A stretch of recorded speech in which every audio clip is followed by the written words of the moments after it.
Hello दोस्तों, नहर्स world में आपका स्वागत है। आज हम मर्सी मूवी पर एक्सप्लेनेशन करेंगे। ये 2026 में रिलीज हुई थी। तो और देर न करते हुए चलिए सीधे वीडियो की ओर बढ़ते हैं। कहानी की शुरुआत में क्रिस रेवन एक कमरे में व्हीलचेयर पर अकेले बैठे दिखते हैं। फिर सीन बदलता है और पता चलता है कि शहर पिछले 2 सालों से भयानक दंगों से परेशान है। अधिकारी पुलिस के साथ मिलकर हालात को कंट्रोल में लाते हैं। हालांकि इस दौरान कई लोग अपनी पावर का गलत इस्तेमाल करते हुए पकड़े जाते हैं। नतीजतन एक नया क्रांतिकारी कानून लागू होता है, जहां एक एआई सिस्टम अब सभी एडमिनिस्ट्रेटिव कामों, कोर्ट के फैसलों और इंसाफ दिलाने के लिए जिम्मेदार होगा। ये एआई खास तौर पर दंगों में शामिल सभी क्रिमिनल्स पर केस चलाने के लिए बनाया गया था। मार्स नाम का ये सिस्टम एलएपीडी द्वारा दिए गए सबूतों के साथ साथ बड़े पैमाने पर डेटा को एनालाइज और इकट्ठा करके हर केस की बहुत सटीकता से जांच करता है। अब तक मार्स ने 18 लोगों को सही सजा दी है, जिससे क्राइम रेट में 18% की कमी आई है। इस बीच क्रिस को होश आता है और वो खुद को एक कुर्सी से बंधा हुआ पाता है, जहां उसका ट्रायल शुरू होने वाला होता है। कंफ्यूज्ड और भटका हुआ, उसे याद नहीं है कि वो इस जगह पर कैसे पहुंचा। एआई जज मैडॉक्स उसके केस में इंसाफ दिलाने के लिए तैयार है। क्रिस मैडॉक्स को यकीन दिलाने की कोशिश करता है कि वो एक पुलिस ऑफिसर है, लेकिन मैडॉक्स उसे एक डिटेल्ड वेटिंग प्रोसेस से गुजारता है ताकि पता चल सके कि उस पर अपनी पत्नी निकोल रेवन के मर्डर का आरोप है। वो उसे पुलिस के मौके पर पहुंचने का वीडियो फुटेज दिखाता है, जिसमें घायल निकोल ऑफिसर्स की पूछताछ के दौरान क्रिस को अपना हमलावर बताती है। क्रिस पूरी तरह से चौंक जाता है। फिर मैडॉक्स क्रिस को अपना बचाव करने का मौका देता है। अपने पास मौजूद टूल्स का इस्तेमाल करके क्रिस निकोल के बारे में जानकारी ढूंढना शुरू करता है। तब तक उसका केस हेडलाइन बन चुका होता है। मजे की बात यह है कि जो ऑफिसर कभी क्रिमिनल्स को मर्स कोर्ट सिस्टम में भेजता था, वो अब उसके अधिकार क्षेत्र में है। मैडॉक्स सीधे क्रिस से पूछता है कि क्या वो दोषी है। क्रिस आरोप से इनकार करता है, लेकिन मैडॉक्स उसे बताता है कि डेटा एनालिसिस के अनुसार वो 97.15% दोषी लगता है और मर्स कोड अपने आप तभी एक्टिवेट होता है जब दोषी होने की संभावना 80% से ज़्यादा हो। वो न्यूयॉर्क के म्यूनिसिपल क्लाउड सिस्टम के बारे में बताता है, जो अपने सभी नागरिकों की एक्टिविटीज़ को उनके कनेक्टेड डिवाइस के जरिए लगातार मॉनिटर करता है और ये सिस्टम अपने फैसले लेता है। वो क्रिस को उसकी बेगुनाही का भरोसा दिलाता है। वो उसे जुर्म साबित करने में मदद के लिए उसी सिस्टम का एक्सेस देता है और ट्रायल का काउंटडाउन शुरू करता है। अगर वो दोषी पाया जाता है तो उसे मौत की सज़ा दी जाएगी। वो ये साफ करता है कि अगर उसके दोषी होने का चांस 97% से ज़्यादा है तो उसे बिजली का झटका देकर मार दिया जाएगा, और अगर ये 92% तक गिर जाता है तो इन्वेस्टिगेशन जारी रहेगी।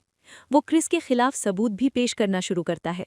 आज सुबह के वीडियो फुटेज में क्रिस निकोल के ऑफिस के बजाय उसके घर जाता हुआ दिखता है, जहां निकोल के उसे अंदर आने से मना करने पर उनकी तीखी बहस हो जाती है। क्रिस जबरदस्ती घर में घुसने के लिए डोरबेल बजाता है। 26 मिनट बाद वो चला जाता है। फिर उसकी बेटी अंदर आती है और चिल्लाने लगती है। मैडॉक्स बताता है कि एक राइट हैंडेड आदमी ने कॉर्डेरो के शरीर पर चाकू से गहरे घाव किए और क्रिस राइट हैंडेड है। उसने ये भी कहा कि घटना के बाद वो एक बार गया जहां उसे अरेस्ट करने पर पता चला कि वो शराब के नशे में था। जब क्रिस लगातार मना करता रहा तो मैडॉक्स ने उसे उस बार की सारी फुटेज दिखाई जहां एलएपीडी ऑफिसर उसे अरेस्ट करने आए थे। क्रिस को अरेस्ट कर लिया गया। उसने पुलिस का विरोध किया, ऑफिसर से लड़ा, बार में बहुत हंगामा किया और पुलिस के उसे जमीन पर गिराने से पहले ही भाग गया और एक कार चुराने की कोशिश की। ये देखकर कि क्रिस को याद नहीं कि ये सब कब हुआ था, मैडॉक्स ने उससे पूछा कि वो घर क्यों लौटा था और क्या उसकी और उसकी बेटी की कोई बहस हुई थी। क्रिस ने जवाब दिया कि उसे अपनी बेटी से बात करनी है। मैडॉक्स ने शुरू में रिक्वेस्ट मना कर दी क्योंकि मर्सर कोर्ट नाबालिगों से कांटेक्ट करने पर रोक लगाता है, लेकिन पिटिशन फाइल करने के बाद परमिशन मिल गई। क्रिस ने अपनी बेटी को मैसेज करने की कोशिश की, लेकिन सही शब्द नहीं मिल पाए, इसलिए मैडॉक्स ने उसकी तरफ से एआई से बना मैसेज भेजा। फिर क्रिस ने मर्सर के प्रोटोकॉल के हिसाब से अपने रिहैब काउंसलर रॉबर्ट से बात की। क्रिस रॉबर्ट से जोर देकर कहता है कि उसने ये सब नहीं किया है, लेकिन रॉबर्ट कहता है कि उसकी किस्मत अब पूरी तरह से मर्सर के हाथ में है और कॉल खत्म करने से पहले बताता है कि वो सिर्फ एडिक्शन की दिक्कतों में उसकी मदद कर सकता है। इसके बाद मैडॉक्स अपनी शादी की हिस्ट्री देखता है, जिससे पता चलता है कि उसने निकोल को तलाक दे दिया था। उन्होंने 20 साल पहले डेटिंग शुरू की थी और 3 साल बाद उससे शादी कर ली थी। उसका दोस्त रेवन कभी उसके बहुत करीब था। कुछ समय तक उनकी जिंदगी ठीक ठाक चली, लेकिन एक ऑपरेशन ने क्रिस को पूरी तरह बदल दिया। ऑपरेशन की वजह से उसके दोस्त रे की मौत हो गई। इस दुखद घटना के बाद उसके और निकोल के बीच दूरियां और बढ़ गईं और वे अक्सर झगड़ने लगे। मैडॉक्स निकोल को उसके परिवार और दोस्तों को भेजे गए 57 टेक्स्ट मैसेज दिखाता है, जिसमें निकोल बताती है कि क्रिस उससे कैसे गुस्सा हो रहा था और उसने तलाक की इच्छा जताई। क्रिस का दावा है कि वो उससे प्यार करता है, लेकिन मैडॉक्स जवाब देता है कि प्यार कभी-कभी गुस्से में बदल सकता है। ये बताता है कि रीज ने गुस्से में निकोल को मार डाला। फिर वो अपनी बेटी ब्रिट को कुछ वीडियो क्लिप्स दिखाता है, जिसमें वो वीडियो कॉल पर किसी को बता रहा है कि उसकी माँ को क्रिस को तलाक दे देना चाहिए क्योंकि वो खतरनाक होता जा रहा था। क्रिस वीडियो के सोर्स को लेकर कंफ्यूज है, जब तक उसे पता नहीं चलता कि ये ब्रिट के सीक्रेट दूसरे अकाउंट से है, जिसे उसने उससे छिपाया था। जब ब्रिट रिक्वेस्ट मान लेती है और कॉल करती है, तो वो कहती है कि उसने अपनी माँ को बचाने के लिए वो सब कुछ किया जो वो कर सकती थी। क्रिस उसे बताता है कि उसने अपनी माँ को नहीं मारा, लेकिन निकोल के पिता ब्रिट से फ़ोन छीन लेते हैं और कॉल काट देते हैं। फिर क्रिस मैडॉक्स का सामना करता है और तर्क देता है कि ट्रायल में अपराधी का अपराध पहले ही तय हो चुका है और ट्रायल प्रोसेस सिर्फ एक फॉर्मेलिटी है, जहां संदिग्धों को अपनी बेगुनाही साबित करने का कोई असली मौका नहीं दिया जाता है। मैडॉक्स उसे चेतावनी देता है कि समय बर्बाद न करे, क्योंकि सिर्फ 1 घंटा बचा है। खुद को संभालते हुए क्रिस अपने दोस्त जैक डो से, जो उसे निकोल दोनों को जानता है और अभी मौके पर है, उसे कॉल करने के लिए कहता है। वो मौके पर जाता है और क्रिस को पूरी क्राइम सीन फाइल दिखाता है। क्रिस सभी स्कैन देखता है जो बताते हैं कि पूरे क्राइम सीन एरिया को कैसे स्कैन और रिकंस्ट्रक्ट किया गया था। जैक को किचन में जो सबूत मिलते हैं उनमें उसकी बेटी के फिंगरप्रिंट दिखते हैं। दीवार पर खून के धब्बे, काउंटर पर चाकू पर क्रिस के फिंगरप्रिंट और उसके कपड़ों पर दाग जो क्राइम सीन से मेल खाते हैं। जैक को लगता है कि ये सारे सबूत सीधे क्रिस की ओर इशारा करते हैं। क्रिस निकोल की फोटो रिकॉर्ड देखता है और उसकी कॉल हिस्ट्री चेक करता है। जब क्रिस ब्रिट की उनकी बहस की रिकॉर्डिंग देखने की कोशिश करता है, तो वो देखता है कि निकोल किसी को टेक्स्ट कर रही है, भले ही उसने उस समय कोई मैसेज नहीं भेजा था और कोई दूसरा फ़ोन भी नहीं दिख रहा था। अचानक उसे याद आता है कि निकोल के पास एक फ़ोन था जिसका इस्तेमाल नहीं हो रहा था और मैडॉक्स उस नंबर पर कॉल करने के लिए क्रिस के फ़ोन का इस्तेमाल करता है। उन्हें फ़ोन निकोल की कार में मिलता है। वे फ़ोन खोलते हैं और एक फ़ोन नंबर लेकर उस पर कॉल करते हैं, लेकिन मार्क का नाम सुनते ही कॉल कट जाती है। हालांकि वे दूसरी पार्टी को हॉलीवुड रेड जोन में पहचानते हैं। क्रिस को पहले से ही अपनी पत्नी पर शक था और अब उसका गिल्ट रेट बढ़कर 96.7% हो गया है। जैक मौके पर पहुंचता है, जहां मैडॉक्स एक आदमी को हडसन होटल से भागने की कोशिश करते हुए देखता है। उसका नाम पैट्रिक बर्ग है, जो एक शेफ है जो उन्हें देखकर भाग जाता है। वो पुलिस ड्रोन का पीछा करता है और होटल से भागकर बिल्डिंग की छत पर पहुंच जाता है, जहां ऑफिसर जैक उसे पकड़ लेता है। क्रिस उससे निकोल के साथ उसके रिश्ते के बारे में पूछता है। पैट्रिक बताता है कि निकोल की मौत की खबर सुनकर वो डर के मारे भाग गया था।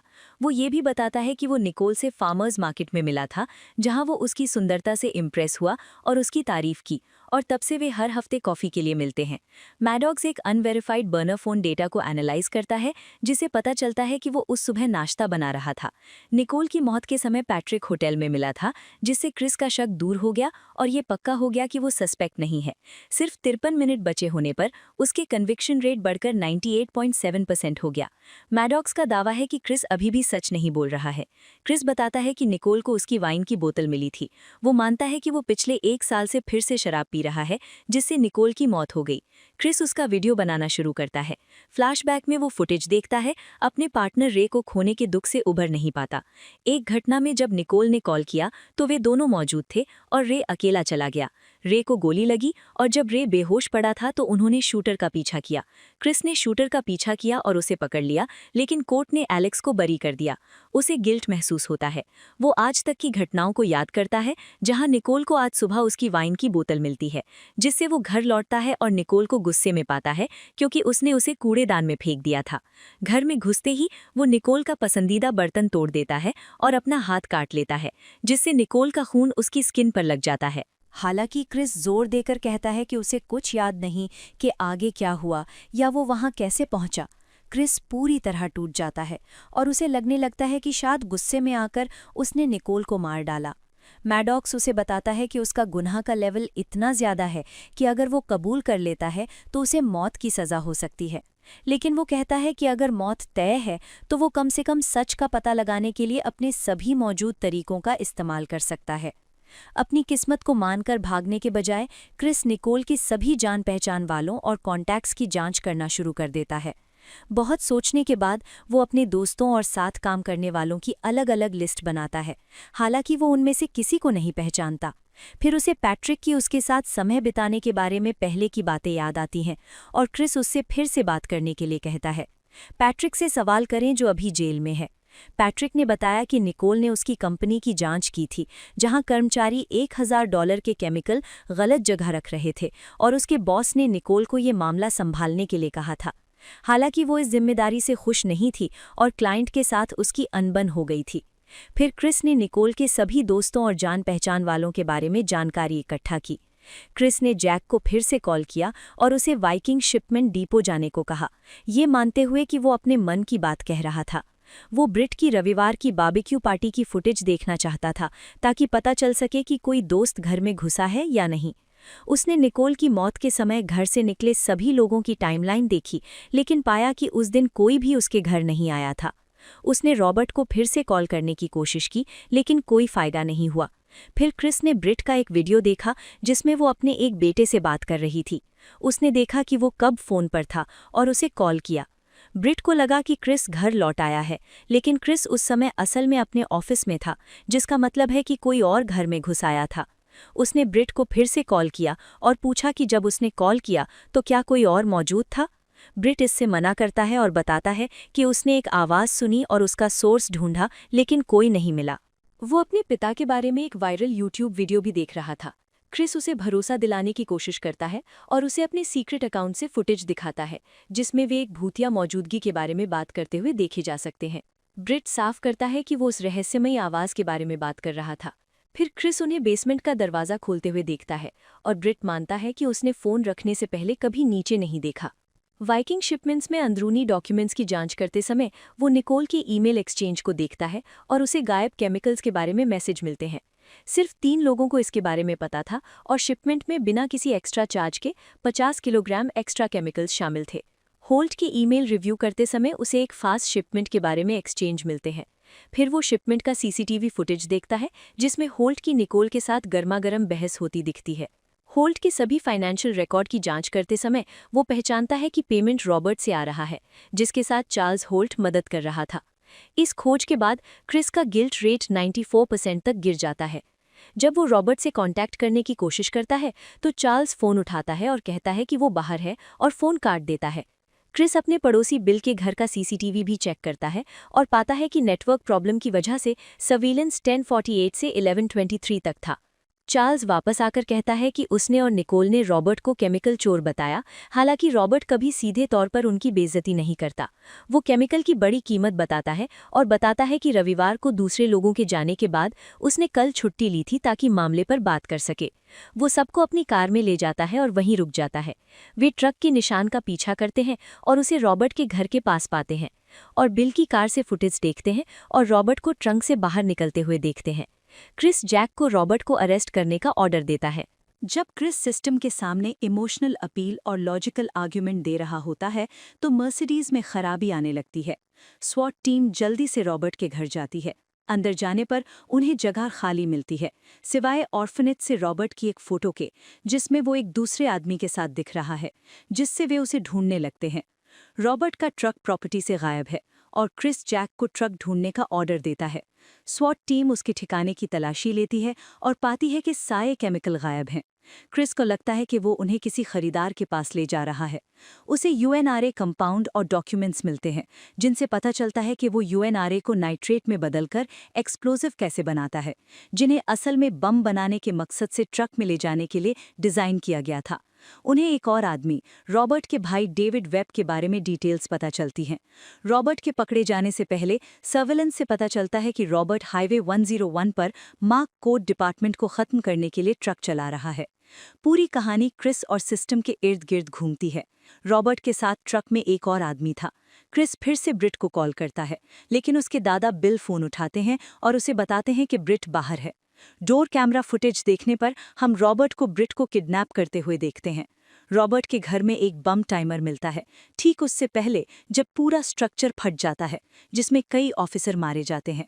धमाके में यूएनआरए नाइट्रेट की बहुत कम मात्रा इस्तेमाल होती है, जबकि रॉबर्ट का बचा हुआ स्टॉक पूरे शहर को तबाह कर सकता है। क्रिस का गिल्ट तब कम होता है जब पता चलता है कि डिवाइस में काफी नुकसान पहुंचाने की ताकत है और उसकी रिहाई जल्द ही होने वाली है।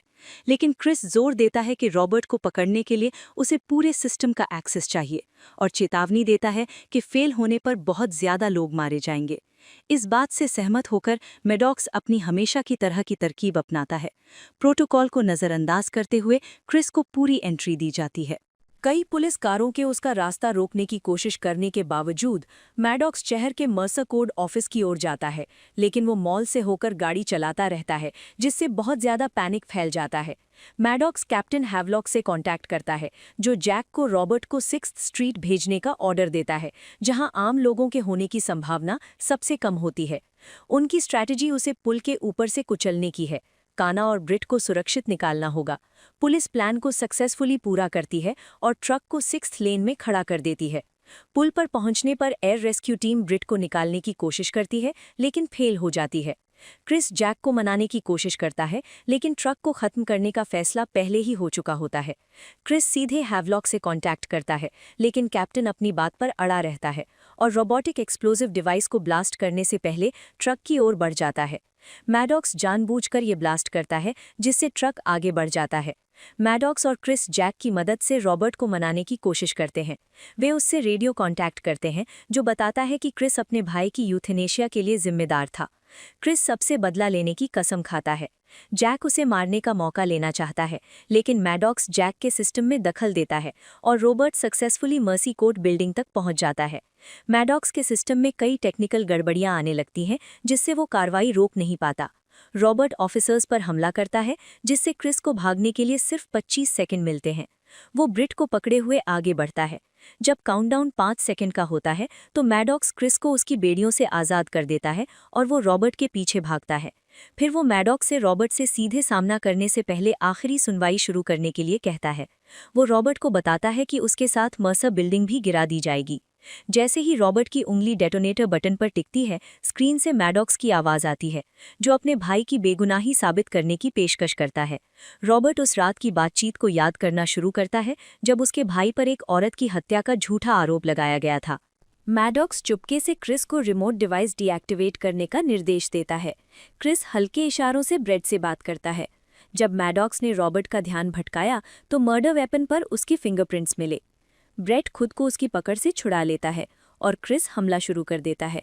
वो पहले रिमोट डेटोनेटर को डीएक्टिवेट करता है और फिर बिना गोली चलाए अपना वेपन रॉबर्ट की तरफ तान देता है। हालांकि जैक उसे गोली मार देता है। रॉबर्ट लगातार ये दावा कर रहा है कि 15 तारीख को जब जैक को अरेस्ट किया गया था, तब वो अपने भाई से बात कर रहा था और उस समय डेविड के पास फ़ोन था। लेकिन मैडॉक्स को जैक के बॉडी कैमरा फुटेज मिल जाते हैं, जिसे पता चलता है कि जैक ने सबूत के तौर पर फ़ोन को लॉक नहीं किया था, बल्कि उसे नष्ट कर दिया था। जैक आखिरकार मानता है कि उन्हें सिस्टम के बारे में लोगों में डर पैदा करने के लिए मर्सी से खास नतीजों की ज़रूरत है। फिर लॉ एनफोर्समेंट रॉबर्ट और जैक दोनों को अरेस्ट कर लेती है। ब्रेट बाद में क्रिस से अपने पहले के शक और डाउट्स के लिए माफ़ी मांगता है। क्रिस मैडॉक्स के साथ अपनी राय शेयर करता है कि गलतियां चाहे इंसानी हों या आर्टिफिशियल इंटेलिजेंस की, यूनिवर्सल होती हैं, लेकिन सीखने के मौके देती हैं। इस बातचीत के बाद मैडॉक्स ऑफिशियली केस बंद कर देता है और केस खारिज कर देता है। और ये फिल्म का नतीजा है। अगर आपको वीडियो पसंद आया तो प्लीज़ इसे लाइक करें, नए होने के लिए चैनल को सब्सक्राइब करें। तो मैं आपसे अगले वीडियो में मिलूंगा। बने रहें।